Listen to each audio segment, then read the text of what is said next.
Saludos, príncipes de las mareas, bienvenidos a una nueva entrega de Escuela Médica. Y esto lo vamos a dedicar a la clase que más nos habéis pedido, que es arritmias, y en general vamos a aprovechar para hacer un repaso de electro, utilizando todos los electrocardiogramas que han caído en la historia del MIR. La verdad es que preparando la clase yo me lo he pasado muy bien, así que ojalá la disfrutes siquiera la mitad de lo que yo he disfrutado preparándola. Y es que, pues es una cosa un poco personal, pero yo te voy a explicar los electros como a mí me hubiera gustado que de forma más o menos resumida me los hubieran explicado. Lo primero es darte una información que quizá te alivie. De cara a un examen en la carrera o directamente al examen MIR, pues nadie pretende tirarte una tira así de electro con 2 o 3 derivaciones y 8 o 12 latidos y que tengas que tomar una decisión y tengas clarísimo lo que le está pasando a tu paciente. Pues la realidad de la vida no es esa. La realidad es que es una prueba complementaria que hay que analizar en un entorno clínico, por tanto te van a dar datos clínicos, y que luego en la urgencia, cuando llega algo así, además de información clínica, pues al paciente se le tumba, se le monitoriza, que si un poquito de vagales, que si un poquito de adenosina, que si sal, que si chimichurri. En definitiva, se forma alrededor del paciente una especie de aquelarre en el cual pues todo el mundo se pone a jugar a aquello de buscando a Wally, en este caso buscando la onda P, y entonces todo el mundo se pone ahí a mirar y a opinar para ver si llegamos o no a una solución. Por tanto, es poco probable, porque la clínica es así, no es fácil saber de antemano con una solo electro qué le pasa al paciente, y si te piden eso va a ser en un contexto donde te den mucha información clínica o donde el electro en sí mismo sea muy característico. Por eso, dos ideas. Como tu Instagram, si tienes que colgar una foto en Instagram, pues evidentemente pues eliges la bonita. Pues el cardiólogo que te pone preguntas en el examen de la carrera, como en el MIR, pues va a elegir una foto mejor o peor calidad, pero desde luego tiene que ser bastante característico. Y segundo, el mundo está lleno de grises, sin duda. Hay muchísimos grises, pero por cuestiones pedagógicas, nosotros vamos a imaginar que el mundo es blanco y negro y que no hay matices. Que luego ya con el tiempo tú irás incorporando los tonos de grises de la vida cotidiana en el electrocardiograma. Pero de cara a un examen, precisamente porque el que pone la pregunta no quieres que se la impugne, pues probablemente pues te ponga un contexto clínico que haga poco dudable que la opción correcta sea una frente a las otras. Por tanto, ten en cuenta todo eso para desde ya, sé que es un tema que genera mucha ansiedad, pero en realidad, si lo miras así, pues es que lo esperable es que me pongan cosas muy características.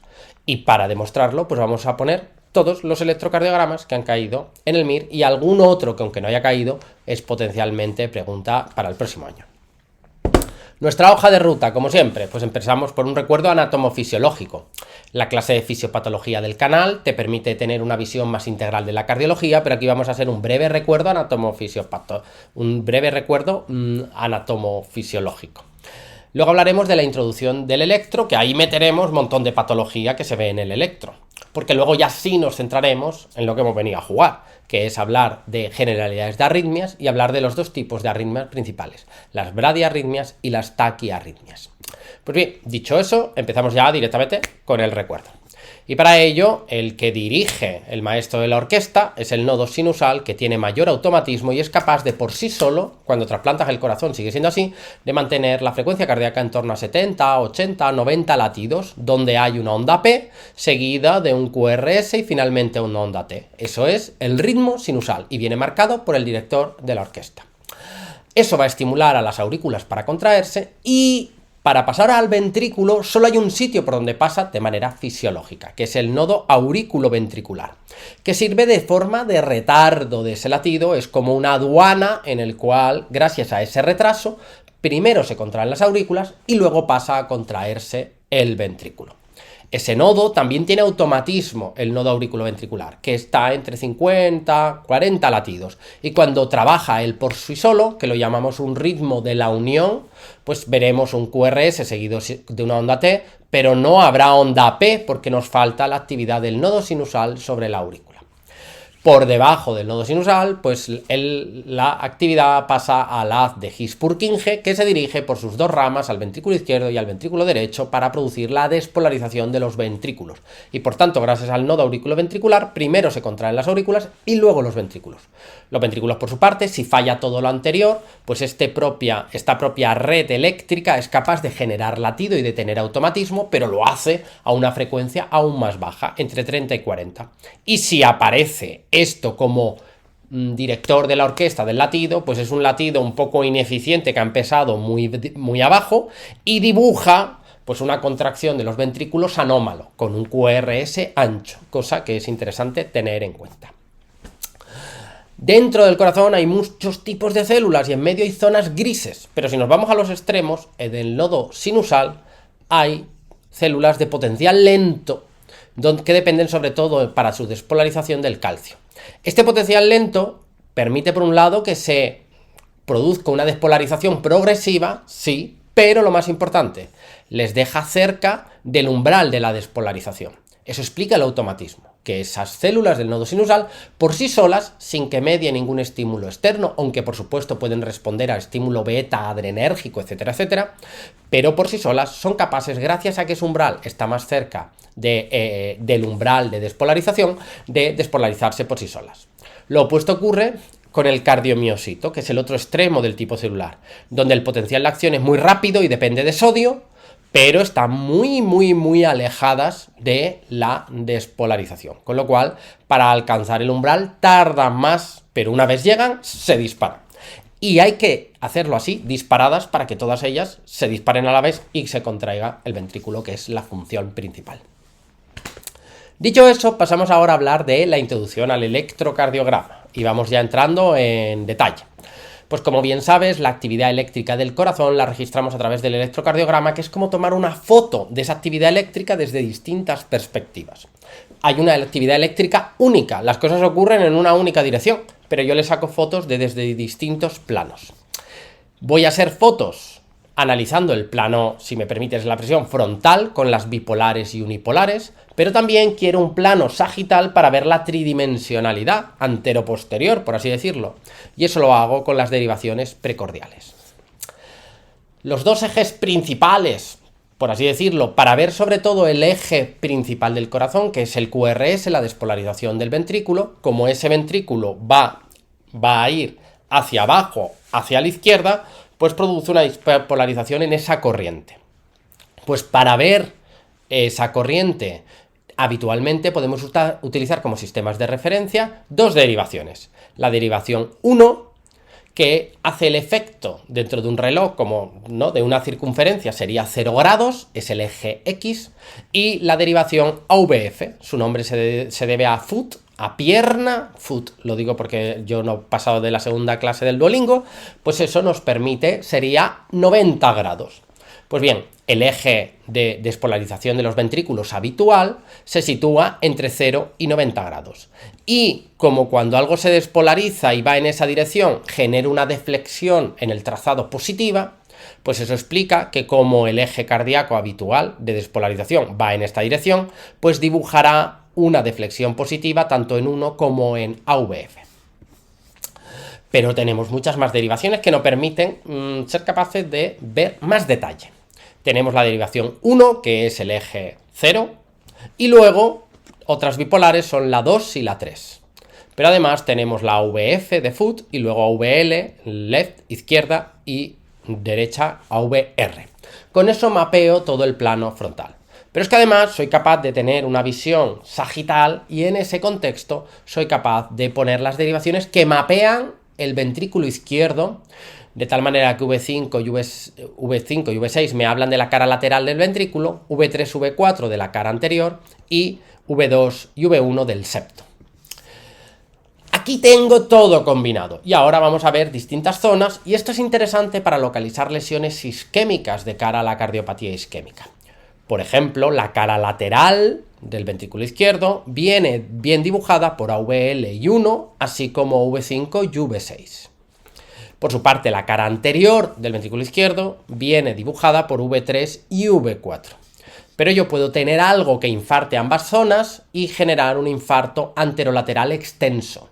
¿Por qué? Porque la coronaria de ese lado, la coronaria izquierda, irriga estos dos territorios. Irriga la cara anterior y lateral del ventrículo izquierdo.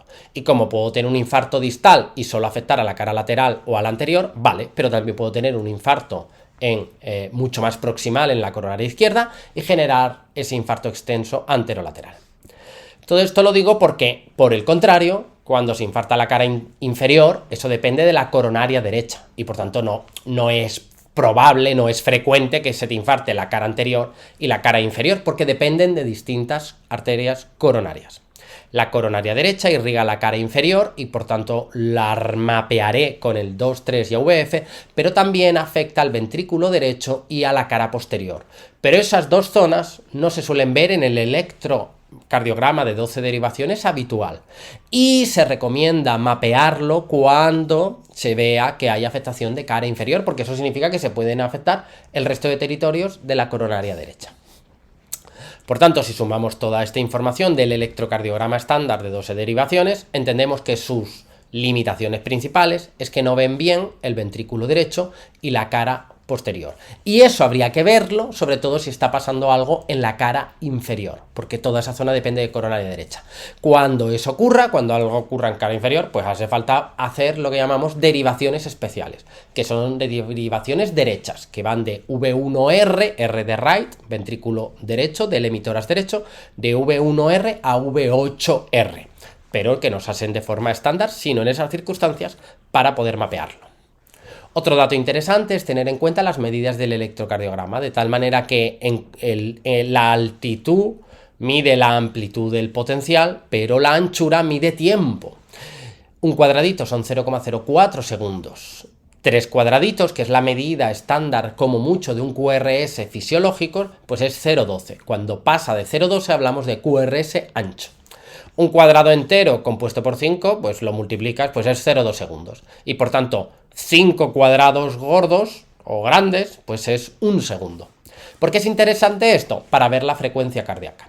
Lo fetén ante un electro, si quieres saber la frecuencia cardíaca, es que cojas grupos y digas, pues estos son 1 segundo, otro segundo, aquí hay 6 segundos. Pues cuento los latidos que hay en esos 6 segundos, que son 13, y lo multiplico por 10 para saber cuántos hay en 60 segundos, que es un minuto. Si hay 13, pues hay 130 latidos por segundo. Esa es la forma fina de ver la frecuencia cardíaca en el electro, que si te ayuda de aquí a aquí, que son 6 segundos, equivale a la longitud aproximada de un bolígrafo Bic de cara a las guardias.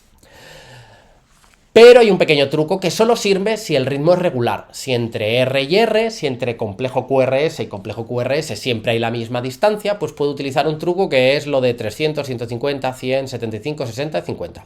Aquí tengo un QRS casi en la línea gorda. Pues me voy a la siguiente y si estuviera aquí el siguiente QRS tendría 300 latidos por minuto. Pero en realidad está más bien en este, no realmente, pero casi. Esto es 150. Si estuviera aquí, estaría en 100 y así sucesivamente. En realidad está entre 150 y 100, más cerca de 150. Pues más o menos 130, 140. Esto es una forma rápida de calcularlo sin tener que estar midiendo segundos. Pero solo sirve cuando hay ritmo regular. De cara al trazado estándar de un ritmo sinusal, como ya sabéis, tenemos la onda P, que su importancia, aunque tiene muchos matices, es su ausencia. En ausencia de onda P significa que el nodo sinusal no está trabajando, paro sinusal, o, lo más habitual, que haya como pseudo P's múltiples, porque en el fondo hay una línea de base que no genera un eje eléctrico efectivo y por tanto una fibrilación auricular.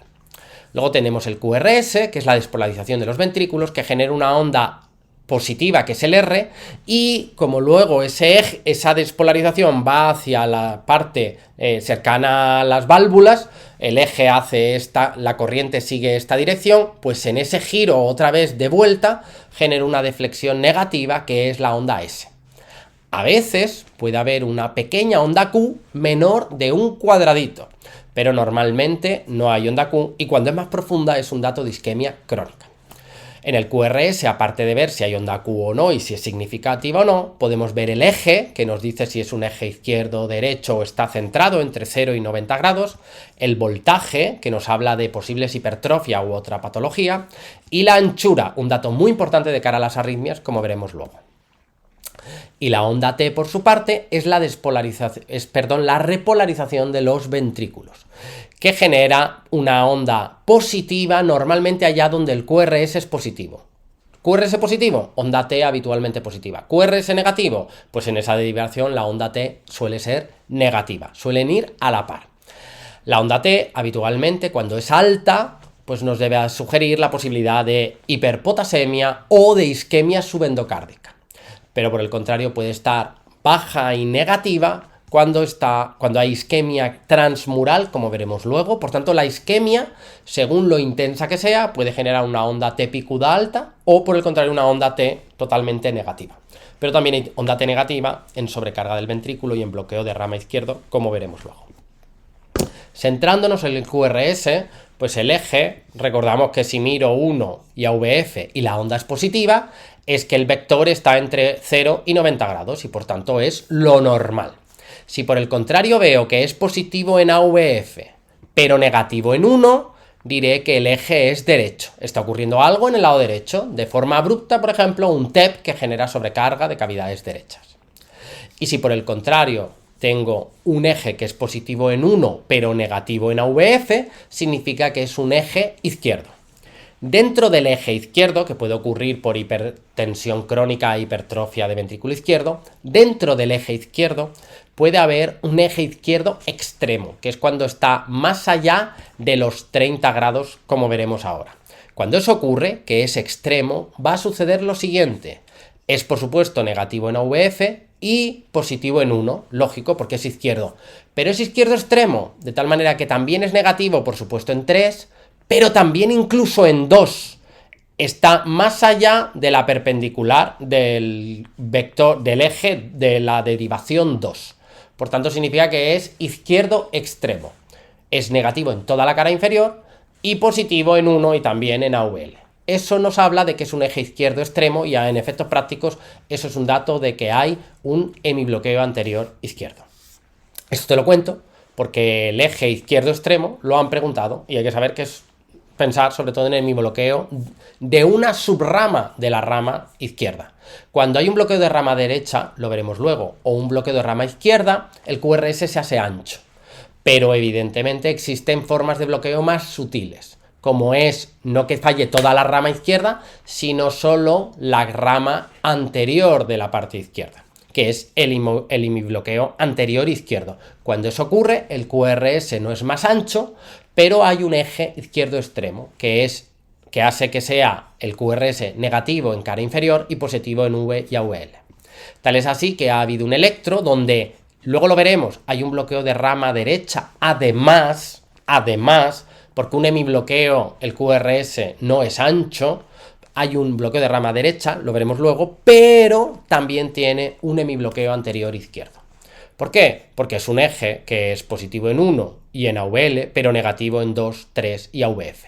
Pues eso es que está muy a la izquierda. Hay una regla mnemotécnica que es aquello de penene da pena, que es positivo, negativo, negativo, da igual, positivo, negativo. Esa regla mnemotécnica te sirve si te ponen las derivaciones en ese orden, evidentemente. Si no, pues te falla. Perfecto, si te es útil, pero yo creo que es más fácil aprenderse el por qué. Pues eje izquierdo extremo, y como está a la izquierda, extremo para acá arriba, pues es negativo en toda la cara inferior. Y ya está, pues es que es así, no tiene más misterio. Eso es en cuanto al eje. Y en cuanto al voltaje, la altura del voltaje me puede dar datos, sobre todo del QRS, de hipertrofia de ventrículo. Pero lo suyo es hacer un eco. Hay distintos criterios para valorar hipertrofia del ventrículo izquierdo en función de la altura en distintas derivaciones. Hasta ahora no lo han preguntado. Pero de forma indirecta, sin saberte los numeritos exactos de cada una de las fórmulas, lo que se han hecho es ponerte electrocardiogramas donde se ven voltajes aumentados. Un paciente, si has visto la clase de fisiopatología, si no te la recomiendo encarecidamente, pero si un paciente tiene un soplo sistólico que aumenta con Valsalva, eso es típico de miocardiopatía hipertrófica obstructiva. Y el electro, pues lo puedes mirar, pero no te hacía ni falta. En el electro lo que se ve es un aumento del voltaje. Pues ya está. También lo preguntaron otro año, exactamente lo mismo. No hacía falta saberse alteraciones específicas, solo entender que, fíjate, hay tanto voltaje que se solapan los QRS y no eres capaz de saber dónde empieza una derivación y otra. Pero te hablaban de alguien que tenía antecedentes familiares de muerte súbita y tenía angina y síncopes y se le diagnosticó por ecocardiograma, pero te ponían ahí el electro para rellenar. Pues ¿qué va a ser eso? Alguien con disnea, angina, síncope, la tríada de estenosis aórtica o de miocardiopatía hipertrófica obstructiva, pero en alguien joven donde además puede haber un soplo sistólico que aumenta con el Valsalva, pues es típico de miocardiopatía hipertrófica obstructiva. Por el contrario, muy interesante, el lado opuesto, si el voltaje está disminuido, pues eso es típico de que haya algo que se interpone entre los electrodos del electrocardiograma y la actividad eléctrica, como pueda ser líquido en el pericardio. Y por eso esta paciente con un cáncer de mama que tiene hipotensión y distensión yugular, pues eso es típico del taponamiento, que para el diagnóstico es clínico y se confirma con ecocardio para ver el líquido que comprime la aurícula derecha, como vimos en la clase de fisiopatología. Pero que el electro te puede ayudar porque hay dos alteraciones. Una menos típica, o sea, es la más frecuente, pero no te dice mucho, puede ocurrir en otra patología, pues es tener voltajes bajitos, porque hay líquido alrededor del corazón. Pero puedes tener líquido y no estar taponado. Y luego hay otra que no la han preguntado con imagen, que sería la alternancia eléctrica, donde el corazón está nadando en agua alrededor y nadando ahí, pues al latir, en cada latido va para un lado y para otro y genera un eje hacia un lado y un eje hacia otro. Y eso se llama alternancia eléctrica. Sería otro electrocardiograma que podrían poner sugiriendo, en el contexto clínico adecuado, un taponamiento cardíaco. Y finalmente, hablando del QRS, hablamos de la anchura. La anchura es un dato fundamental de cara a las arritmias. Un QRS ancho mayor de 0,12, más de 3 cuadraditos, nos habla de la posibilidad de que el ritmo, su origen, sea el ventrículo. Pero ojo, cuidado, también puede ser la aurícula, puede ser un ritmo supraventricular, pero está conduciéndose de manera rara. Lo primero es que sea un bloqueo de rama izquierda o derecha, que tiene una morfología muy típica. En este caso estaríamos en un latido que viene de la aurícula, pero pasa por el ventrículo y ahí, por el bloqueo de rama, se produce un ensanchamiento del QRS. El bloqueo de rama izquierdo se caracteriza porque tiene un QRS ancho, donde en V1 es negativo y en V6 es positivo con una onda R mellada. Eso es lo característico del bloqueo de rama izquierdo. Por su parte, el bloqueo de rama derecho, lo que produce en la derivación precordial del lado derecho, pues es en V1 se ve una imagen como si fuesen dos orejas de un conejo, lo que se conoce como un complejo positivo con dos picos, R en V1. Ese es el dato característico de un bloqueo de rama derecho. Dentro del bloqueo de rama izquierdo, aprovecho para dejártelo caer, el bloqueo de rama izquierdo es un poco puñetero, porque te produce una alteración de los electros que hace que pueda aparecer un infarto. Por ejemplo, en V1 puede generar elevación del ST, que da la sensación de infarto anterior, y por el contrario en V6 unas ondas T negativa y de descenso del ST. Por eso, si un paciente ya tiene un bloqueo de rama izquierdo y viene con dolor torácico, es difícil por el electro ser capaz de discernir si está teniendo o no un infarto anterior, porque las alteraciones del electro, como veremos luego, generan cierta confusión. Fíjate, no hay que irse muy lejos. Aquí estaba el bloqueo de rama izquierdo. Pues aquí tenemos principalmente es un QRS ancho, donde es negativo en V1 y positivo en V6. Pero fíjate que genera como un aumento del ST. Pues si esto, un paciente, no sabes nada de él, viene con este electro y le duele el pecho, trátalo como si fuese un síndrome coronario agudo con elevación del ST. Si ya tenía bloqueo de rama izquierda y ahora viene con dolor, pues es difícil de interpretar y hay que ver en el eco si hay zonas aquinéticas, mirar la troponina, etcétera, etcétera. Por su parte, el bloqueo de rama derecho es un QRS ancho con a veces hay que inventársela, tener imaginación, una R en V1. Y es como muy característico de bloqueo de rama derecho. Acuérdate de esto que habíamos puesto antes, un electro que cayó en el MIR. En este caso habían dos bloqueos. Un bloqueo de rama derecho, donde se produce un imaginación al poner R en V1 y además un eje izquierdo extremo, porque era negativo en 2, 3 y AVF y positivo en 1 y AVL. ¿Qué otras causas hay de QRS ancho? Pues cuando hay un wall Parkinson-White, una vía de preexcitación que bypasea el nodo auriculoventricular, eso puede hacer que a priori se produzca, gracias a ese bypass, la actividad de la aurícula pasa rápido al ventrículo por esa zona, por ese bypass eléctrico. Y eso genera una onda delta al comienzo del QRS.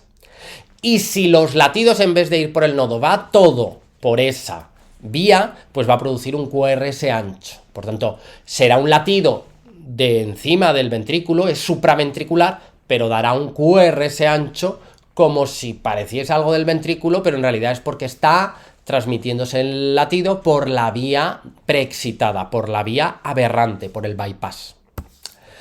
Y luego lo habitual, no diré lo habitual, pero lo que nos debe asustar. Ante un QRS ancho hay que pensar que el ritmo es del propio ventrículo y eso es algo potencialmente grave.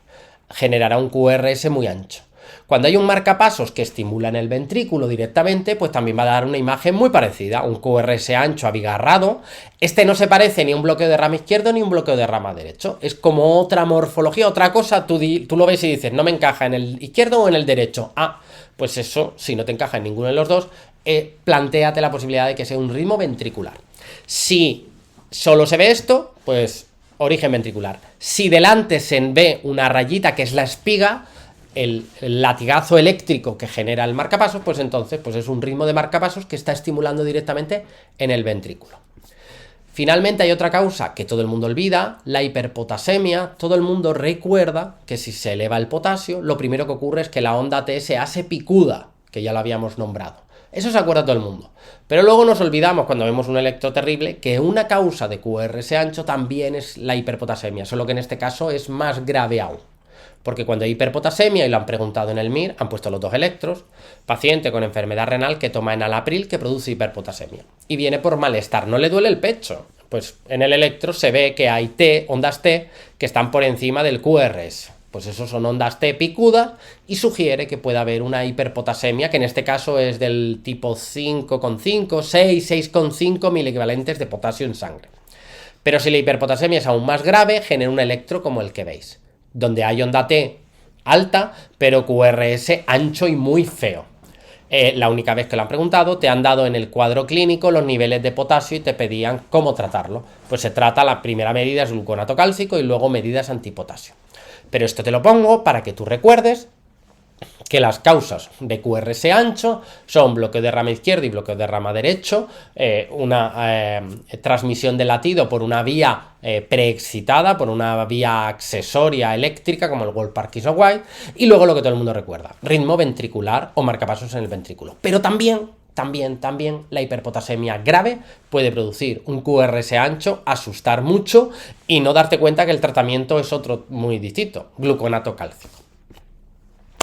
Vamos ahora a ver el intervalo PR, que es de lo que va de la P al QRS. Pues eso es de 0,5, es decir, un cuadrado grande, de 0,2, un cuadrado grande, y cuando eso está aumentado, nos está hablando de bloqueo del nodo auriculoventricular. La P la hace el sinusal, y luego si esto se alarga, es que el nodo auriculoventricular está trabajando lentico, y por tanto frena más de la cuenta el latido. Eso es causa de PR largo. Y por el contrario, el PR se puede ver acortado. Si aquí aparece una onda delta por una vía preexcitada, pues entonces, claro, la distancia se ve acortada. El segmento PR es lo que queda entre la P y el QRS, suele ser isoeléctrico, pero si está disminuido es sugerente, como veremos luego, de pericarditis aguda. El QT, lo que va del QRS a la T, ambos incluidos. Pues eso es interesante medirlo cuando está ancho, típicamente por quinolonas, por antidepresivos tricíclicos o por hipomagnesemia, hipopotasemia o hipocalcemia, los hipoelectrolitos. Todo eso puede generar un QT largo adquirido. Y en ese contexto, si justo en medio de ese QT llega una extrasístole, puede generar una taquicardia ventricular polimorfa o torsades de pointe o torsades de pointes, como veremos luego. De ahí lo interesante de medir el QT. Pero más interesante que eso es lo que hay entre el QRS y la T, que es el segmento ST, que puede estar aumentado o reducido, que es un dato muy interesante de cara a la cardiopatía isquémica. Empezamos por ST elevado. Si el ST está aumentado, pues el patrón más importante que tienes que saberte es el en el que se produce una elevación que decimos convexa, que hablan los libros de que es el lomo de delfín.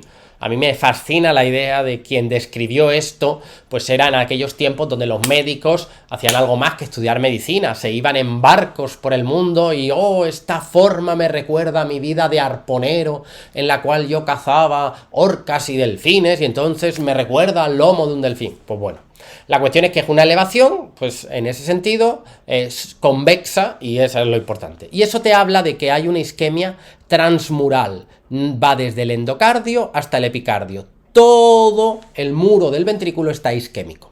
La elevación te permite, según donde está ocurriendo, 2, 3 y VF, cara inferior. a V5, V6, 1 y AVL, cara lateral. La elevación del ST te localiza donde se está produciendo la isquemia y genera cambios especulares, descensos del ST en el sitio contrario. El otro aumento del ST que tienes que recordar es cuando es una elevación generalizada, no en 2, 3 AVP, sino en todo el electro se produce una elevación generalizada del ST y en este caso es cóncava. Esa elevación es típica de la pericarditis aguda, donde además el PR puede estar disminuido, como ya hemos nombrado y veremos luego. Esas son las dos elevaciones más importantes del ST. Elevación muy importante en una área localizada que encajan entre las derivaciones anatómicamente, isquemia transmural, síndrome coronario agudo con elevación del ST. Y elevación generalizada en alguien con dolor torácico y fiebre, pericarditis. ¿Hay otras causas de ST elevado? Sí, que te suenen, pero no son tan importantes. Pues la repolarización precoz en gente joven, pues se ve que el punto J pues se eleva un pelín y el ST está en ciertas derivaciones aumentado menos de, o como mucho, 1 milímetro. Pues bueno, eso no debería dar ninguna sintomatología ni dolor. Por su parte, ya lo hemos nombrado, el bloqueo de rama izquierda dificulta el diagnóstico, sobre todo en cara anterior, porque genera sensación de aumento del ST en V1, V2, V3. Y un electro que nunca ha caído, pero podría caer, hay una enfermedad, el síndrome de Brugada, potencialmente arritmogénica en gente joven. Hay distintos patrones del electro, pero el patrón más típico y característico es que en V1, V2, en precordiales derechas, se produce una imagen. La anchura no es de bloqueo, pero la imagen sí, imagen de bloqueo de rama derecho, por eso es V1, V2, como si fuese el RR', junto con ST elevado en esa derivación. Pues esa congruencia o esa confluencia de dos datos debe hacerte sospechar la posibilidad de un síndrome de Brugada. Pero insisto, los dos más importantes, ST alto, hay que pensar en localizado y en lomo de delfín. Cardiopatía isquémica transmural, isquemia epicárdica de todo el muro del ventrículo. Y la elevación localiza el infarto. Elevación generalizada del ST cóncavo en alguien joven con dolor torácico y fiebre, que además se le alivia el dolor hacia adelante y tiene roce pericárdico en la ocultación. Pues en ese contexto pensar en una pericarditis aguda que también produce descenso del PR. Pasamos al otro lado, que el ST esté para abajo. Un descenso o una infradesnivelación. Pues lo más importante es pensar en una isquemia subendocárdica. En este caso es una isquemia parcial del muro, no de todo él. Y eso genera que disminuya el ST. Pero esa disminución suele ser más generalizada y no te localiza. Como ha bajado el ST en 2,3 YVF, pues significa irremediablemente que hay una isquemia subendocárdica en cara inferior. Pues me temo que no funciona tan bien. Eso solamente te está diciendo que puede haber isquemia, que es subendocárdica, que no es tan grave, pero no el descenso del ST isquémico no localiza dónde está la isquemia. Y luego otras causas poco importantes, la digoxina, no cuando te intoxicas, sino cuando tomas digoxina y el corazón está impregnado de digoxina, pues hace que se produzca pues lo que se llaman los bigotes de Dalí y se produce un leve descenso del ST, pero generando concavidad. Y luego pues el bloqueo de rama izquierdo. En V1, V2 elevaba el ST, pero en V5 y V6 lo disminuía y podía darte pues dudas de si había isquemia o no, y por eso lo complicado de interpretar isquemia en el electro de alguien con bloqueo de rama. Perdón, este es el bloqueo, ¿no? Donde se produce descenso del ST. Otra causa de leve descenso del ST, que me lo he saltado, es cuando hay sobrecarga del ventrículo. Cuando hay sobrecarga del ventrículo, como por ejemplo puede ser en hipertensión grave, en el cual el ventrículo se ve de forma subaguda sobrecargado, se produce una disminución del ST leve, donde además la T se hace negativa, pero es una T negativa asimétrica. Las T isquémicas son negativas simétricas. Las T negativas de sobrecarga suelen ser asimétricas. El descenso es lento y la subida rápida. Pero todo esto son sutilezas que no son tan relevantes. Lo único que tienes que recordar de cara a la urgencia y de cara a un electro en un examen es que dolor torácico y ST descendido en derivaciones, piensa en síndrome coronario agudo sin elevación del ST, pero que hay isquemia subendocárdica potencialmente grave. Pues bien, vamos a ver patrones y ya electros para acabar esto de introducción al electro. Cuando se produce isquemia, pero es subendocárdica, no de todo el muro, pues se produce, y así lo repasamos, descenso del ST que no localiza, y puede haber cambios en la onda T. La isquemia subendocárdica habitualmente genera ondas T picudas, pero también puede hacerse negativa del todo si la isquemia progresa. También puedes tener, por supuesto, un infarto con un electro normal, y estaríamos dentro del síndrome coronario agudo sin elevación del ST. Por ejemplo, electros que han puesto sobre el tema, una embarazada que tras pues se hipotensa, le ponen efedrina y al ponerle efedrina empieza con dolor torácico. Y como puedes ver, se pone taquicárdica y en una serie de derivaciones se produce un descenso del ST. Pues claro, estás generando taquicardia que consume más oxígeno y se está produciendo una isquemia relativa, pero es de perfil subendocárdico y esto no te permite localizar dónde está la isquemia. O este otro electro que pusieron en el MIR de un paciente sin dolor y un electro con dolor. Y si los comparas, pues ves que cuando tiene dolor, en V5, V6, en V4, V5 y V6, pues la T se hace en picuda y lo más importante, el ST disminuye, ¿no? Pues esto cambio, cuando puedes comparar el electro del paciente con dolor y sin dolor y los puedes comparar, es muy útil esa información. Esto es un síndrome coronario agudo sin elevación del ST, pero es un dato de isquemia subendocárdica. Pasamos a lo otro, isquemia transmural o epicárdica, afecta a todo el muro del ventrículo. Pues de forma aguda genera T picudas, pero luego ya inmediatamente produce elevación del ST y progresivamente la T se va a ir negativizando y se queda negativa así, simétrica, bajada y subida iguales, que es un dato de T isquémica. Y finalmente, si eso no se reperfunde, se crea una cicatriz que se ve en el electrocardiograma como una onda Q profunda, de más de un cuadradito de profundidad. Algunos pacientes desarrollan aneurisma en esa zona del infarto y queda el ST descendido crónicamente, pero lo habitual es que el ST, según evolucione el infarto, se vaya normalizando. 57 años, preguntaron en el MIR y tiene dolor torácico y te ponen un electro, pues tú ya tienes que pensar en cardiopatía isquémica por esa edad, pues ¿qué va a tener? Cardiopatía isquémica. Y resulta que tiene una elevación del ST en 2, 3 y AVF, donde además en 3 y AVF empieza a aparecer onda Q. Pues esto es un infarto de la cara inferior, coronaria derecha, habría que mirar, te lo dejo caer para repasar, el ventrículo derecho y la cara posterior, pero esto es un infarto inferior. 50 años, diabético y tiene dolor torácico, pues 3/4 de lo mismo, cardiopatía isquémica. Y tú ve a buscar, fíjate que aquí se producen descensos que llamábamos especulares, en el lado contrario se pueden ver descensos que de esos te tienes que olvidar. Aquí igual, tú te puedes atascar y decir, uy, hay descenso de... Ya, pero ante la suma de ascenso y descenso, lo importante son los ascensos, que son los que te localizan, y lo otro, en general, suelen ser cambios especulares. Pues en 2, 3 y AVF vuelve a haber un aumento del ST, donde además hay una onda Q ya en la derivación 3. Pues esto es otro infarto inferior, habría que mirar ventrículo derecho y cara posterior. Como lo habían preguntado varias veces, pues por fin ya volvió a caer. Paciente con dolor torácico y además tiene presión venosa yugular elevada, pulso paradójico y no hay edema agudo de pulmón. Pues eso, si no te dicen nada más, sin ver el electro, alguien con dolor torácico que tiene ese fallo derecho, pues es un infarto del ventrículo derecho. Y habría que hacer derivaciones del lado derecho. Y te ponían un electro donde ya venía hecho. Tiene aumento del ST en 2, 3 y AVF, infarto inferior, y le han hecho V1R, V2R, son derivaciones derechas. Y en ellos se ve aumento del ST. Pues eso, claro, tiene un infarto inferior y además del ventrículo derecho, que es lo que explica que tenga un fallo derecho puro, como ya vimos, además esta pregunta sin el electro, en fisiopatología. Pero si la cosa evoluciona mucho tiempo, como es el caso, dolor torácico, hace 7 días, y ya se la ha pasado, y ahora es cuando viene. Pues ¿qué vemos? El ST persiste elevado, en cara anterior, y ya, eso sí, hay una onda T negativa, simétrica, y ondas Q, ya se está produciendo la cicatriz.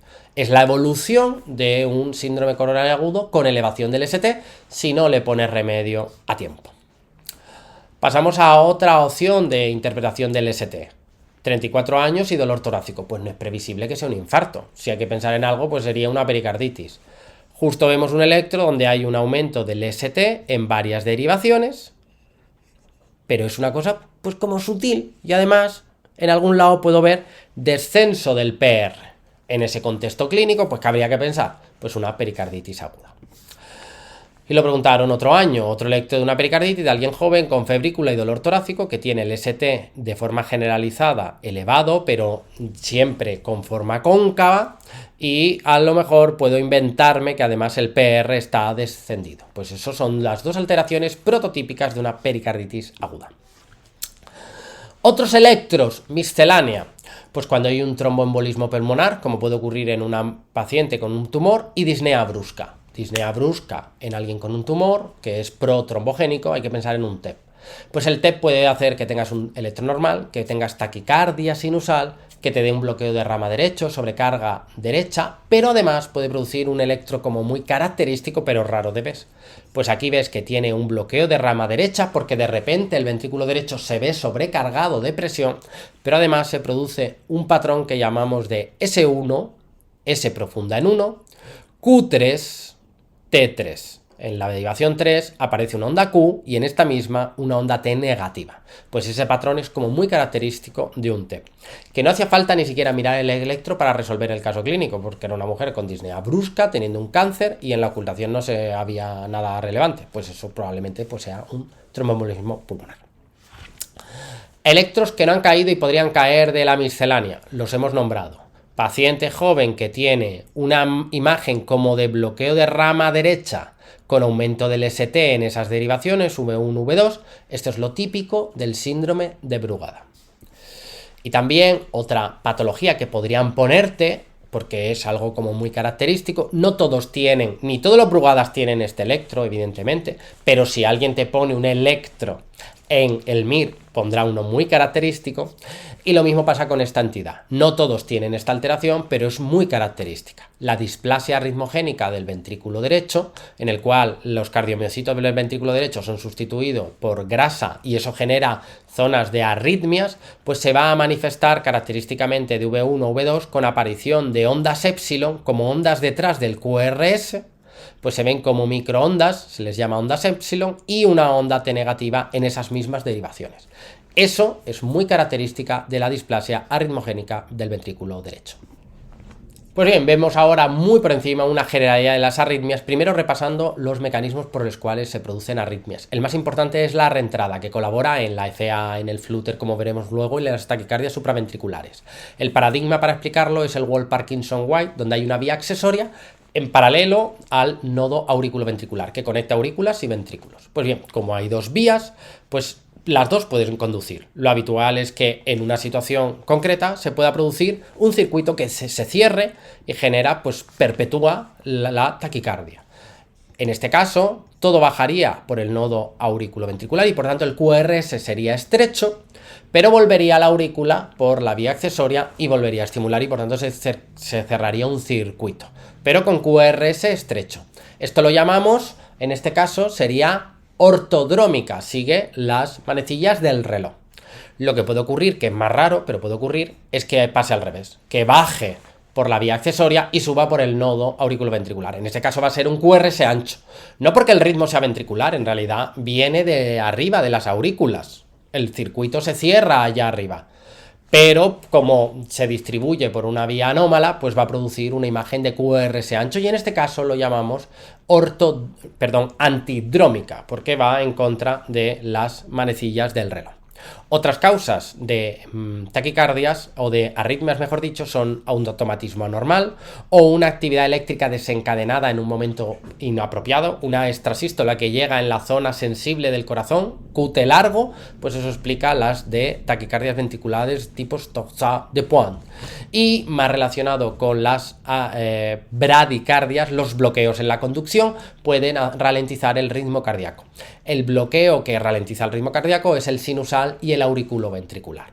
Los bloqueos de rama, izquierda, derecha o hemibloqueos, eso genera anomalía, por así decirlo, en el QRS o en el eje, pero no suele generar una frecuencia cardíaca lenta en sí mismo. Los bloqueos que generan bradicardia suelen ser los bloqueos supraventriculares, por así decirlo. ¿Qué síntomas va a dar una arritmia? Pues muy inespecíficos. Puede estar el paciente asintomático y detectarse por casualidad, o tener palpitaciones por notar los latidos, o mareo, incluso síncopes, disnea si te metes en insuficiencia cardíaca, si está muy rápido dar isquemia y generar dolor torácico, así como si se genera una arritmia embolígena, disparar un émbolo. Todo esto explica el por qué en general, ante un mareo, ante un dolor torácico y ante cualquiera de las cosas que estás viendo en la lista, pues hay que hacer un electrocardiograma de 12 derivaciones. ¿Cómo clasificamos las arritmias? Bradiarritmias, lentas y taquiarritmias. Las bradiarritmias, pues está la sinusal, pero como si no existiera para nosotros, y las dos más importantes es el bloqueo auriculoventricular y la enfermedad del nodo sinusal, que va a generar bradicardia, pero también puede dar taquicardias, como veremos luego. Por su parte, las taquicardias las vamos a distinguir en dos grupos: taquicardias de QRS ancho y taquicardias de QRS estrecho, que son supraventriculares, porque el QRS es estrecho. ¿Qué pasa con esto? Pues ojalá, que es lo que todo el mundo quiere, pero esto es lo difícil de las taquicardias, pues cuando el QRS es estrecho, no hay otra opción. QRS estrecho es una taquicardia cuyo origen es supraventricular, y por eso el QRS estrecho. Pero cuando el QRS es ancho, ojalá todas fueran ventriculares, pero no es así. La realidad es que hay algunas taquicardias supraventriculares que generan un QRS ancho. ¿Cuáles son? Pues las puedes intuir. Supraventriculares, pero que o van por aberrancia vía antidrómica o tienen un bloqueo de rama izquierda o derecho que hace un QRS ancho. Ahí estaríamos, y veremos cómo reconocerlas luego en la parte final de la clase, porque esto es lo más engorroso, lo más difícil, pero aquí estaría el meollo de la cuestión. En general, de cara al manejo de los pacientes en una urgencia, QRS estrecho, supraventricular. QRS ancho, ante la duda, trátalo como si fuese una taquicardia ventricular ante la duda, sabiendo que hay algunas supraventriculares que tienen el QRS ancho, e intentaremos ayudarte a identificarlas. Empezamos con el estudio de las bradiarritmias y tengo una buena noticia: son relativamente sencillas de identificar. Primero tenemos los bloqueos auriculoventriculares. Empezamos por aquí porque son como más fáciles o visuales y seguro que ya lo conoces. El de primer grado en general pues no produce una bradiarritmia llamativa, pero hace que el PR esté alargado más allá de 0,2, es decir, de 5 cuadraditos pequeños o un cuadradito grande. Cuando es un bloqueo de segundo grado y por tanto el nodo auriculoventricular va más lento de la cuenta, puede haber dos formas. La tipo 1 es relativamente fisiológica y se va produciendo un PR que se va alargando progresivamente hasta que de repente una onda P no genera latido consecuente, no se transmite hacia los ventrículos, hay un silencio y luego pues se recupera inmediatamente. Esto es el fenómeno de Wenckebach, también llamado, o bien que va, para recordar bien que va, que no requiere marcapasos. Por su parte, el bloqueo de segundo grado tipo 2, pues el PR es constante hasta que de repente, pues chicos, hay una P que no conduce. Que hay una P significa que el nodo sinusal está bien y la aurícula se contrae, pero claro, bueno, se contrae, o en principio mecánicamente debería contraerse, pero claro, no le acompaña a nadie, hay un silencio después hasta que la cosa se recupera. El de segundo grado tipo 2, este sí que es subsidiario de marcapaso. Y finalmente tenemos el bloqueo de tercer grado, que es el que han caído dos veces en el MIR la imagen, en la cual hay una especie de ritmicidad entre las P. Si tú las localizas dices, pues las P entre sí van rítmicas entre sí, y luego los QRS, por el ritmo de escape de la unión, pues el QRS por su parte es rítmico entre sí, entre los distintos QRS. Lo que pasa es que no coinciden ni a tiros. No puedes decir, mira, aquí el PR es corto, luego aquí no conduce, luego aquí está a kilómetros, luego aquí se acorta. No puedes encontrar un patrón de ir en aumento, sino que es que en realidad cada P va por su cuenta y el QRS va por la suya. Pues esto es que los dos, las aurículas y los ventrículos, están disociados y se activan y se contraen de manera desincronizada, hasta el punto de que pueden contraerse en algún momento a la vez, como ocurre aquí, y generar ondas A en el pulso venoso, como vimos en la clase de fisiopatología. Este es otro electro que es otro ejemplo de exactamente lo mismo. Lo han preguntado 2 veces en el MIR, donde puedes dibujar unas P regulares entre sí y unas R regulares entre sí, pero no coinciden entre sí. El problema es que están disociadas. Pues eso es un bloqueo de tercer grado y es candidato a marcapasos. Y luego tenemos la otra enfermedad que puede dar bradicardia, que es el bloqueo por así decirlo, del nodo sinusal, que el nodo sinusal por causas degenerativas empieza a fallar. Cuando este falla puede producir muchas cosas, por eso es raro que te lo pregunten en un electro. Veremos las cosas como más características que sí que podrías ver en un electro. Una de las cosas que puede producir es que tengas bradicardia sinusal inapropiado, que pongas al paciente a caminar y no se taquicardiza, porque el nodo sinusal no está trabajando bien y no logra subir frecuencia. Otra cosa que sí te podrían enseñar en el electro sería un paro sinusal, donde de repente no hay onda P ni nada.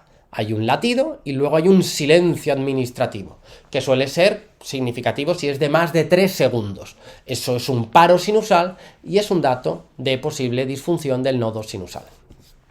Lo otro muy característico es esto, que hay un ritmo de la unión. Es decir, que como el nodo sinusal no está trabajando, pues se ponga a trabajar el nodo auriculoventricular por su cuenta y genere una frecuencia de 50 latidos con un QRS estrecho, pero delante no hay onda P, porque es un ritmo de la unión. Y luego lo otro característico que describen, que no te lo van a poner en un electro, es que estos pacientes tienen síndrome de braditaquicardia, porque van teniendo bradicardias, pero se meten rápidamente en arritmias rápidas supraventriculares, típicamente una FA. Porque claro, como el nodo sinusal se apaga en un paciente anciano que tiene cosas arritmógenas en sus aurículas dilatadas, pues toma el relevo las aurículas y producen arritmias supraventriculares. Por tanto, es una mezcla de paciente que puede tener bradicardias y taquicardias en el contexto de una disfunción del nodo sinusal. ¿Cómo se trata de manera aguda los bloqueos de este tipo? Pues hay que animar a la contractilidad cardíaca y por tanto utilizamos atropina para bloquear el parasimpático o estimular el simpático, isoprotenerol. Eso de manera así aguda para soliviantar el problema, pero luego lo que hay que hacer es poner un marcapasos. Los marcapasos definitivos que hay que recordar, uno es el VDDD o DDDDS, sensa y dispara en función de lo que ocurre en la aurícula y el ventrículo. Pues ese es el que ponemos a los pacientes cuyas, que digamos que no están en FA, porque me interesa saber qué está ocurriendo en la aurícula. Pero el VVI, pues se olvida de la aurícula para entendernos y eso lo utilizamos cuando hay una FA. Cuando hay FA, pues es mejor no sensar la aurícula porque entonces vuelves loco al ventrículo haciéndole latir a la misma frecuencia cardíaca y es lo que hay que evitar. Y finalmente llegamos al tema de las taquiarritmias, que es probablemente el que más interesa porque es el que más ansiedad genera y también más los electros requieren una interpretación un poquito más fina.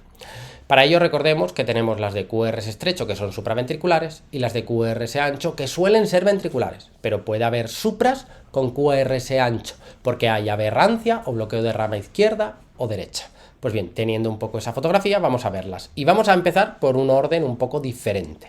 Vamos a empezar por las de QRS ancho, porque en realidad es como más fácil, como vas a ver ahora. Pues bien, si es irregular, QRS ancho, y eso es irregular, muy irregular y muy feo, pues eso es una fibrilación ventricular. ¿Y qué hay que hacer? Chispazo. Vamos, sin dudar, así, calambrazo occipitocalcáneo que atraviesa al paciente entero y a su corazón para intentar resetear la situación. Alguien diría, pues yo veo aquí más bien usos y esto es una torsada, lo que tú quieras, colega, ¿eh? En el MIR lo que te preguntaron es que había que hacer chispazo, desfibrilar directamente.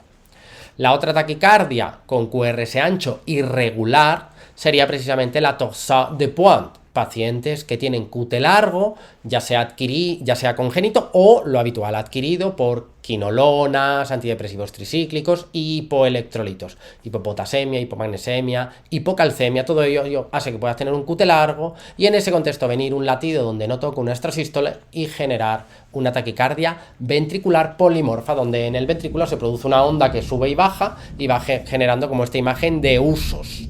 Pero en cualquier caso, ¿qué es lo que hay que hacer? Pues por si acaso hay un déficit electrolítico, sulfato de magnesio, etcétera, etcétera, y si eso es sostenido, pues chispazo. Pasamos a la regular, una de QRS ancho regular.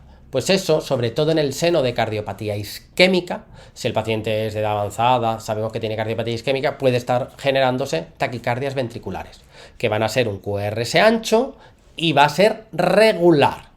Fíjate el matiz. Si tú ves un QRS ancho, podrías pensar, esto es un bloqueo de rama derecho. Pero es que es positivo aquí, pero aquí también. Y eso no ocurría en el derecho. Pues será un izquierdo. Bueno, es que el izquierdo es positivo aquí y negativo aquí. O sea, que es positivo en todas. O lo contrario, negativa en todas. Ese dato, lo veremos luego, es muy útil. No siempre ocurre, pero es muy útil para tener más o menos claro que es una taquicardia ventricular. La clave es que la taquicardia ventricular monomorfa es regular con QRS ancho. Y en general, ante la duda, si ves una taquicardia con QRS ancho y no sabes qué hacer y el paciente está malito, ¡pam! Chispazo, sin duda. Pasamos ahora, fíjate, hemos ido así ágiles. Ahora vamos a ver a las de QRS estrecho. Que estas son supraventriculares sin duda, porque el QRS es estrecho.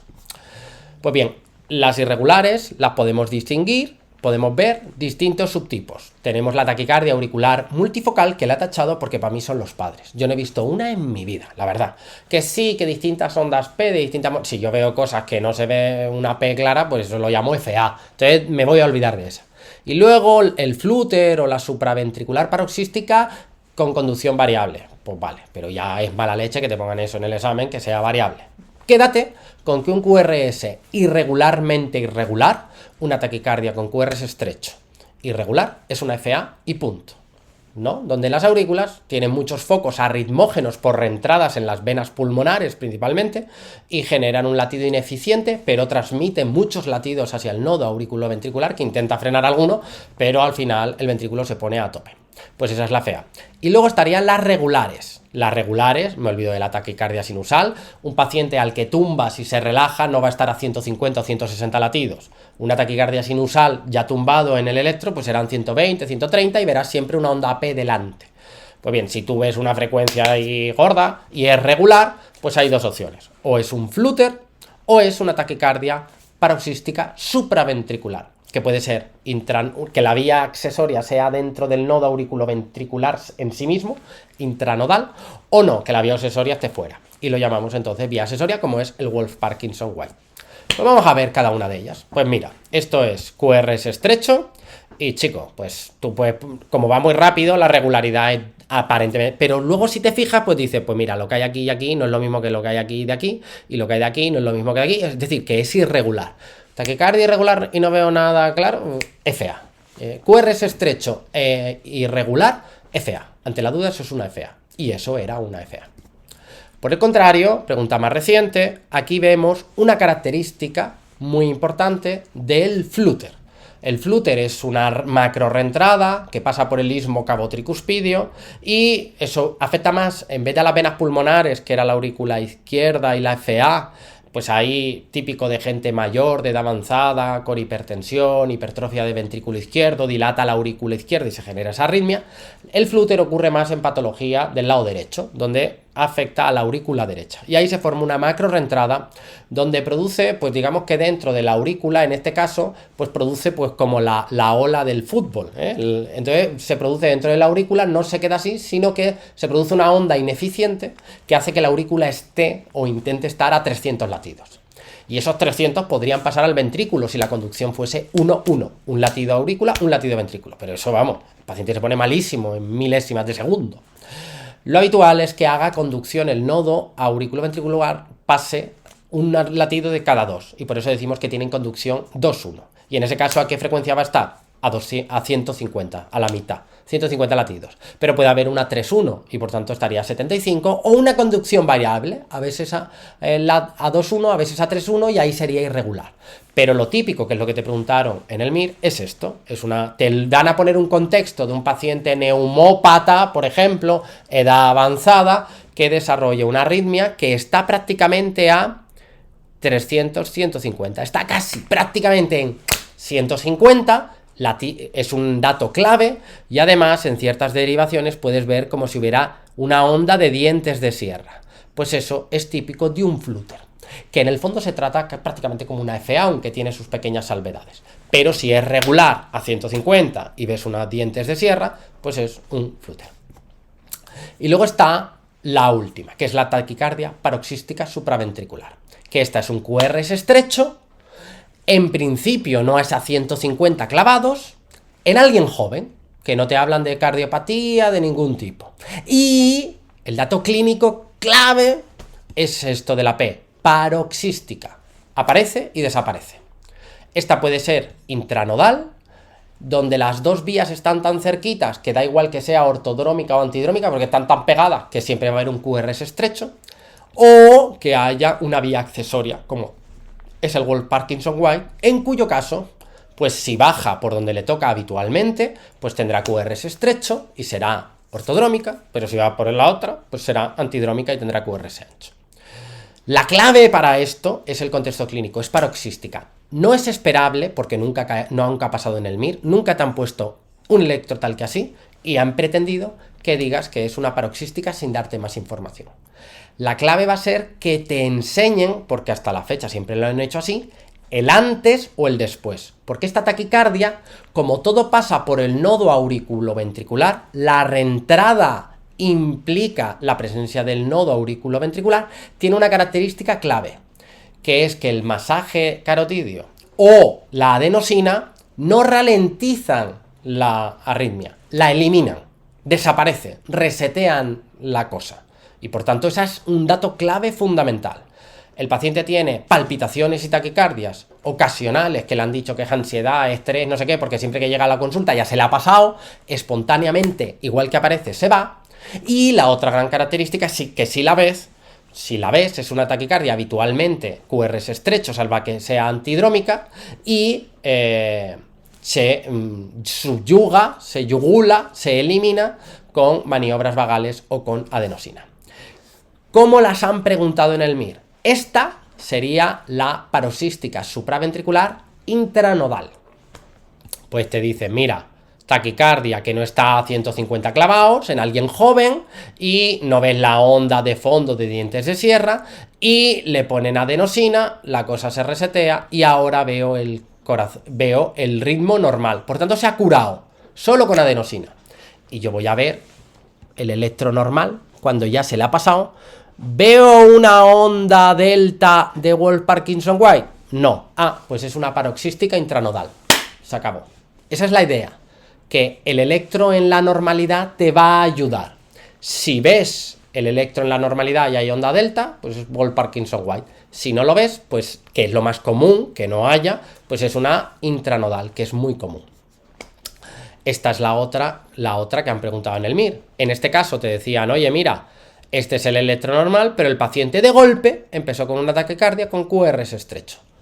De golpe, paroxística, alguien joven, pues esto es una paroxística supraventricular. La duda es, oye, voy a ver cómo es el electro normal.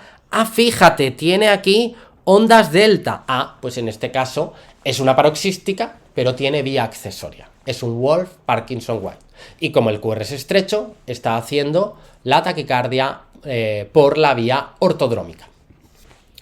¿Y cuál es el tratamiento? Pues la FA es una arritmia típicamente en gente de edad avanzada con aurícula izquierda dilatada, donde se forman reentradas en las venas pulmonares y pues tienes que decidir si controlas ritmo o frecuencia.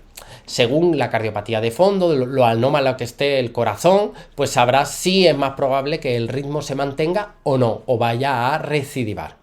Si eliges control de frecuencia cardíaca, beta bloqueantes y calcio antagonistas principalmente. Si lo que haces es querer hacer un control del ritmo, intentar volver a sinusal, puede hacerse por cardioversión eléctrica o, por el contrario, puede hacerse con flecainamida, propafenona o si hay alguna cosa en el ecocardio, pues amiodarona. La clave es que para cardiovertir tienes que haber comprobado que no haya trombos o si no haber anticoagulado previamente y hacer anticoagulación alrededor del procedimiento. Pasada esa fase ya has decidido si controlas ritmo o frecuencia. Aparte hay que ver si el paciente es candidato a anticoagulación indefinida. Y eso se hace en base a la escala CHAD-VAS, ¿no? Y en base a sus criterios, si tiene 2 o más puntos, anticoagulación indefinida, con antivitamina K, sobre todo para patología mitral o si hay una prótesis metálica, o los nuevos anticoagulantes mucho más cómodos porque no requieren control de INR. El Flutter, por su parte, se trata muy parecido a la FA, pero el control del ritmo es más complejo con fármacos y la frecuencia también es más complicada con fármacos. Por tanto, es buena candidata a intentar, en general, depende del contexto, a ablacionar. La FA puedes ir a las venas pulmonares y cargarte las reentradas, pero no es muy exitoso. Pero en el flúter, ablacionar el istmo cabo tricuspidio, pues sí que puede dar éxito. Pero en general el manejo, insisto, pues es muy similar. Y finalmente, las taquicardias paroxísticas supraventriculares, el control inmediato es fácil, adenosina o maniobras vagales. Pero luego hay que evitar la recidiva y eso se hace quemando la vía accesoria. En la intranodal te vas a quemar la vía accesoria que está dentro del nodo y en la vía accesoria externa, como es el Wolff-Parkinson-White, pues te vas a la vía externa y la quemas. Ahora viene la clave de bóveda y la conclusión final de la clase, que es el punto crítico, que es lo que a la gente la agobia, porque ya ves que lo demás es relativamente sencillo si tienes 3 ideas claras. El problema es cuando tenemos una taquicardia con QRS ancho y nos decimos, oye, ¿y esto podría ser una supraventricular? Podría. Cualquiera de las supraventriculares que hemos nombrado, si conduce por una vía accesoria antidrómica dará un QRS ancho muy feo, y si hay un bloqueo de rama izquierda o derecho, también dará un QRS ancho, solo que se parecerá a un bloqueo de rama izquierdo o derecho, y eso va a ser más útil. Por tanto, ante una taquicardia con QRS ancho, la pregunta que hay que hacerse es si es ventricular o supra. Y ante la duda si el paciente está malito, lo tratamos como ventricular, chispazo. Pero vamos a darte alguna pista por si te ayuda a identificar cuando estamos en una situación u otra. Cuando hay supraventriculares, repito, supra, el latido viene de la aurícula, pero el QRS es ancho. Pues cuando es regular, pues sería las regulares, o un flúter o una paroxística, pero que conducen o con bloqueo, aberrancia, de rama, o por vía accesoria de manera antidrómica. Y cuando es irregular, pues estaremos ante una FA con bloqueo, aberrancia o que conduce por una vía accesoria, un síndrome de preexcitación. Por tanto, en realidad es utilizar el esquema que hemos visto de cuáles son regulares y irregulares y cuando el QRS es ancho, saber que se puede ser una supra en función de dónde venga con el QRS ancho. Entonces, claro, aquí se da la disyuntiva. Oye, cuando yo veo una taquicardia con QRS ancho, ¿con qué me quedo? Pues estos son truquitos. Ante la duda, taquicardia ventricular. Sin duda. Origen ventricular. Apoya que sea supraventricular, que la arritmia sea irregular, porque te habla de FA, que sí, que hay otras regulares, ya lo sé. Pero como la más común de todas las arritmias supraventriculares es la FA, si hay una taquicardia irregular con QRS ancho, pues eso te puede sugerir que sea una FA porque es irregular. A nivel ventricular, ¿cuál es irregular? La polimorfa con torsade de Pointes, que es muy fácil de ver, y la fibrilación ventricular. Por tanto, digamos que es fácil, esa diferencia es útil, entre comillas. Y luego, si ves que eso tiene pinta de ser un bloqueo de rama izquierdo o un bloqueo de rama derecho, pues eso entonces que es supra, solo que conduce ancho por el bloqueo de rama, pero es supraventricular. Por el contrario, pensaremos que estamos ante un origen ventricular cuando sea regular en un paciente que encaje, cardiopatía isquémica, la arritmia sea regular y el QRS sea ancho y no parezca un bloqueo de rama ni izquierdo ni derecho. Y por tanto, pues sea raro. Típicamente sea positivo en todas las precordiales o lo contrario, negativo en todas ellas. Ese dato es muy característico, no aparece siempre, pero eso te orienta mucho a pensar que es una TV, que el origen es ventricular. Pues esto cayó en el MIR. Aquí tienes una taquicardia QRS ancho y es regular. Podría ser un flúter con aberrancia, podría ser una paroxística con aberrancia o preexcitada. Pues sí, porque son regulares. Pero ante la duda, viendo que esto es positivo de V1 a V6, todas son igual de positivas o de negativas en las precordiales, pues chico, ante la duda, esto es una taquicardia ventricular. Sin duda. Y trátalo como tal. Que luego en otra cosa, bueno, pues ya está. Pero no estés ahí más... adenosina, maniobra vagales... chispazo. El otro extremo. Tenemos aquí una con QRS ancho, irregular. Fíjate que la distancia va cambiando. Pues si ya es irregular, FA. Y si encima ves que tiene pinta de un bloqueo, mira, aquí es negativo, pero aquí es positivo, y esto es positivo como si fuese un bloqueo de rama izquierda. Esto es una FA con un bloqueo de rama izquierda. Es supraventricular. Esto, cuando lo ves, pues no tienes duda, esto no le das un chip, esto le pones, lo frenas con beta bloqueante, con calcio antagonista, con lo que sea, porque esto es como muy evidente, nunca lo han puesto en el MIR. Yo es el que pondría, porque esto es el día a día, esto sí, ¿no? De ver ahí una FA con un bloqueo de rama izquierda, pues claro, pues, pero reconoces que es claramente un bloqueo de rama izquierda. Taquicardia, QRS ancho, irregular, no hay actividad de la onda P clara, pero tiene forma claramente de bloqueo de rama izquierda. FA. Y el dato es que tiene forma de bloqueo de rama y además es irregular. Y este es el final. Este es el electro más difícil de la historia del MIR. Y por eso lo ponemos al final, porque es el puntilloso. Porque en este caso tenemos una taquicardia con QRS ancho que es irregular. Y entonces eso va a favor de FA supra. Pero claro, el QRS no parece un bloqueo de rama, es feísimo, es horroroso, pero es irregular. Si te dicen que es un chico joven, una chica joven, no sé qué, pues lo que está pasando, si te fijas y vas al detalle, aquí de repente hay como latidos normales. Esto en realidad es una FA, pero es una FA preexcitada.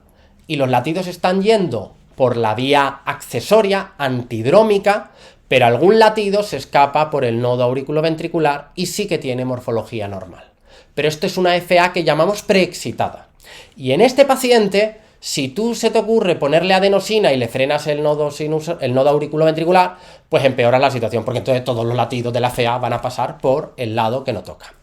Pues esto es una FA en un paciente que tiene Wolff-Parkinson-White. Fíjate la combinación. Es una arritmia irregular con QRS ancho, porque justo este paciente tiene la mala suerte de, teniendo un Wolff-Parkinson-White, se ha metido en FA. Y por eso va a darme una taquicardia irregular con QRS ancho.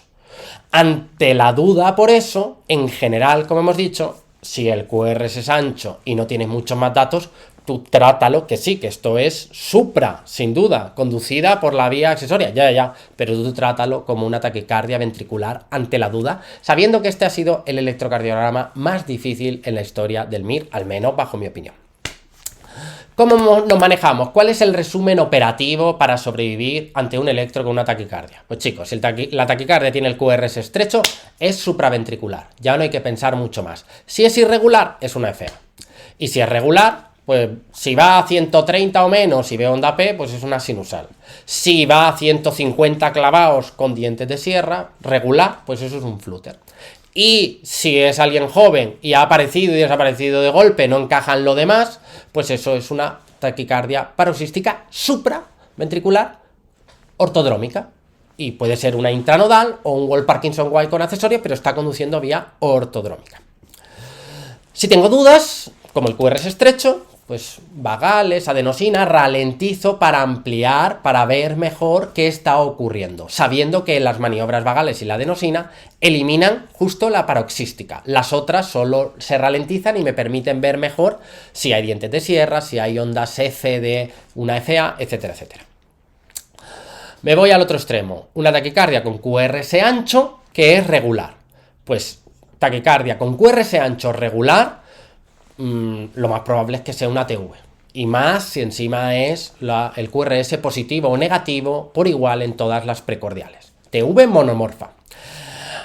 Que sí, que si es alguien joven y me dan datos para pensar otra cosa, pues puede ser o un flutter o una supraventricular que está conduciendo vía antidrómica. Pues vale, pero o por aberrancia, por bloqueo, porque tiene la morfología.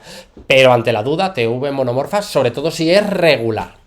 Si, por el contrario, es irregular, y esta es la zona donde te pueden liar, taquicardia con QRS ancho que es irregular, recuerda que la polimorfa, taquicardia ventricular polimorfa y la fibrilación ventricular son muy evidentes. Por tanto, si no parece eso, piensa que es una FA. ¿Que tiene forma de bloqueo de rama? FA con bloqueo de rama. Que no tiene pinta, piensa el cuadro difícil, que es una FA que está conduciendo vía antidrómica en un Wolff-Parkinson-White, que es más raro que los peces de colores, pero plantéate esa posibilidad. Pero en general, quédate con esta idea básica. Ante la duda, si el QRS es ancho, trátalo como una taquicardia de origen ventricular y por tanto, chispazo. Y este es el último electro que vemos, que nos permite hacer un repaso un poco genérico de distintas cosas. Aquí nos preguntaban qué no hay en el electro y nos daban 4 opciones. Pues en este, el último electro que ha caído en la historia del MIR, los hemos repasado todos, pues nos preguntan, ¿hay FA? Y tú miras y dices, pues yo no veo una onda P clara, y encima, pues aquí no es difícil de ver, pero se ve que no es arrítmico, y por tanto, pues podría haber FA. Hay bloqueo bifascicular, bloqueo de rama derecha y hemibloqueo anterior izquierdo. A ver, mira, RR', sí, hay como bloqueo de rama derecho, y el eje izquierdo extremo, PNN da pena, o positivo en 1 o VL y negativo en cara inferior. Pues sí, también lo hay. ¿Hay isquemia inferior, aguda inferior? El ST de 2, 3 y AVF está elevado. Correcto. ¿Qué es lo que no hay? Bloqueo auriculoventricular completo. ¿Por qué? Porque, es que hay FA, ¿cómo puedes saberlo? Si el nodo auriculoventricular no permite que pasen los latidos, pues la FSA se queda ahí a su bola y aparece un ritmo de escape de la unión. Y el paciente no estaría rápido, estaría a 50 latidos y pues regulares, porque marcaría el ritmo la unión. Pero no está pasando esa situación. Por tanto, lo que no hay es un bloqueo auriculoventricular completo. Y con esto y un bizcocho hemos llegado al final de la clase, que espero que os haya gustado, y cerramos el ciclo de las clases por ahora de cardiología, donde tenéis fisiopatología, arritmias y cardiopatías congénitas, porque creo que te pueden ayudar muchísimo por encima de otras clases de otros temas probablemente más sencillos. Como nos gustan los retos, por eso nos hemos metido en este.